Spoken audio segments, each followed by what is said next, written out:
जय हिंद साथियों, मैं कुंदन सिंह नेगी, आरपीएफ कांस्टेबल, भुसावल मंडल, मध्य रेल।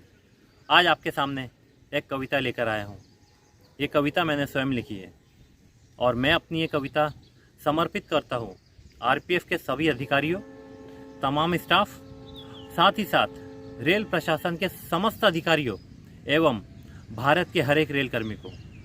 तो आइए मैं शुरू करता हूँ अपनी कविता, जिसका शीर्षक है मैं आरपीएफ बोल रहा हूँ। मैं आरपीएफ बोल रहा हूँ, अपनी ज़िंदगी की किताब आपके सामने खोल रहा हूँ। मैं आरपीएफ बोल रहा हूँ, अपनी ज़िंदगी की किताब आपके सामने खोल रहा हूँ। और इस किताब के हर पन्ने को ज़रा ध्यान से पढ़ना, क्योंकि आज मैं अपने आप को टटोल रहा हूँ।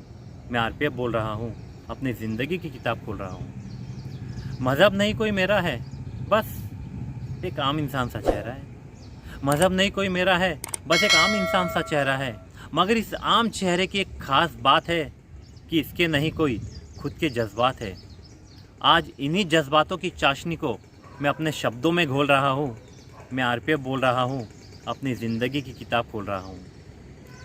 नहीं लगती मुझको तपती गर्मी और कपकपाती सर्दी है, क्योंकि तन पे मेरे मैंने पहनी ये वर्दी है। नहीं लगती मुझको तपती गर्मी और कपकपाती सर्दी है, क्योंकि तन पे मेरे मैंने पहनी ये वर्दी है। और ये वर्दी मेरी शान है, यही तो मेरी पहचान है। और 60 बरस में भी हर वर्दी वाला कहलाता सदा जवान है। आज इसी जवान के कुछ अनसुलझे पहलुओं की गांठ मैं आपके सामने खोल रहा हूँ। मैं आरपीएफ बोल रहा हूँ, अपनी ज़िंदगी की किताब खोल रहा हूँ। बंदिशें तो बहुत है मुझ पर मुझे न कतई आपत्ति है। जागता हूँ मैं रातों को, सुरक्षित तभी रेल संपत्ति है। बंदिशें तो बहुत है मुझ पर मुझे न कतई आपत्ति है। जागता हूँ मैं रातों को, सुरक्षित तभी रेल संपत्ति है। स्टेशन हो या स्टेशन परिसर, यही पाओगे मुझको तुम अक्सर। सैकड़ों की भीड़ को काबू करने मैं अकेला खड़ा रहता हूँ। सहता हूँ बहुत कुछ, मगर कभी मुँह से ना कुछ कहता हूँ। अनुशासन में रहना है मुझे, इसीलिए अपनी सारी कुंठा छोड़ रहा हूँ। मैं आरपीएफ बोल रहा हूँ, अपनी ज़िंदगी की किताब खोल रहा हूँ। ट्रेन में बिछड़े बच्चों को मैं सही सलामत उनके घर पहुँचाता हूँ। ट्रेन में बिछड़े बच्चों को मैं सही सलामत उनके घर पहुँचाता हूँ। और खुद अपने बच्चे के जन्मदिन पर मैं हर बार देरी से घर आता हूँ। शिकायत सदा यही मुझसे घर वाले मेरे करते हैं, त्यौहार के दिन भी आप घर पे क्यों नहीं रहते हैं। जानता हूँ मैं सवाल उनके अपनी जगह सही है, जानता हूँ मैं सवाल उनके अपनी जगह सही है। मगर वर्दी की इस नौकरी में ड्यूटी से पहले कुछ नहीं है। मगर वर्दी की इस नौकरी में ड्यूटी से पहले कुछ नहीं है। परिवार और ड्यूटी के बीच मैं अपने आप को तोल रहा हूँ। मैं आरपीएफ बोल रहा हूँ, अपनी ज़िंदगी की किताब खोल रहा हूँ। याद तो होगी आपको भोपाल स्टेशन की वो घटना, लॉकडाउन के समय जब श्रमिक एक्सप्रेस जा रही थी पटना। याद तो होगी आपको भोपाल स्टेशन की वो घटना, लॉकडाउन के समय जब श्रमिक एक्सप्रेस जा रही थी पटना। ट्रेन में एक दूध मुही बच्ची ट्रेन दूध के लिए रोई जा रही थी और उसकी बेबस माँ दूध के लिए लोगों से गुहार लगा रही थी। वो मैं ही था जिसने अपनी ड्यूटी से परे जाकर हाथ में राइफल लिए तेज़ी से दौड़ लगाकर। वो मैं ही था जिसने अपनी ड्यूटी से परे जाकर हाथ में राइफल लिए तेज़ी से दौड़ लगाकर उस रोती हुई बच्ची के लिए दूध लेकर आया था। और दुनिया को उस दिन मैंने अपना एक अलग ही रूप दिखाया था। और वो भी मैं ही था जो आतंकवादियों का काल बनकर आया था।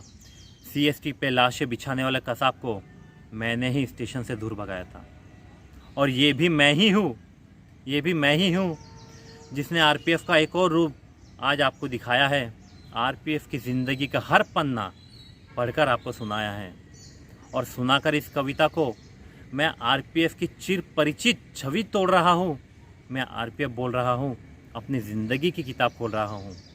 और अब इस किताब का अंतिम पन्ना मैं पढ़ने जा रहा हूँ। और यदि इस अंतिम पन्ने के ज़रिए, मेरे अंतिम पंक्तियों के ज़रिए आप ये समझ सके कि एक आरपीएफ आपसे क्या चाहता है, या मैं अपनी इस कविता में आपसे क्या उम्मीद करी है मैंने, तो मेरी कविता लिखना सार्थक हो जाएगा। ध्यान से सुनिएगा कविता का अंतिम पन्ना, कविता का अंतिम बंद। देश में जब भी कोई चुनाव हो, शहर हो या दूर दराज कोई गाँव हो, देश में जब भी कोई चुनाव हो, शहर हो या दूर दराज कोई गाँव हो, बंदोबस्त के लिए मुझे ही भेजा जाता है। और बात चाहे सुरक्षा की हो या सहायता की, सबसे पहले मुझे ही पुकारा जाता है। इतना सब कुछ होने पर भी मैं सदा हाशिए पर ही रहता हूँ। मुसीबत में सबसे आगे, शोहरत में सबसे पीछे रहता हूँ। नहीं मुझे कोई लालसा है, ना मुझे कोई इनाम चाहिए। नहीं मुझे कोई लालसा है, ना मुझे कोई इनाम चाहिए। मुझे तो बस अपने हिस्से का थोड़ा सा सम्मान चाहिए। मुझे तो बस अपने हिस्से का थोड़ा सा सम्मान चाहिए। और ये सम्मान आपको कैसे देना है, ये मैं आप पर छोड़ रहा हूँ। मैं आरपीएफ बोल रहा हूँ, मैं आरपीएफ बोल रहा हूँ, मैं आरपीएफ बोल रहा हूँ। जय हिंद।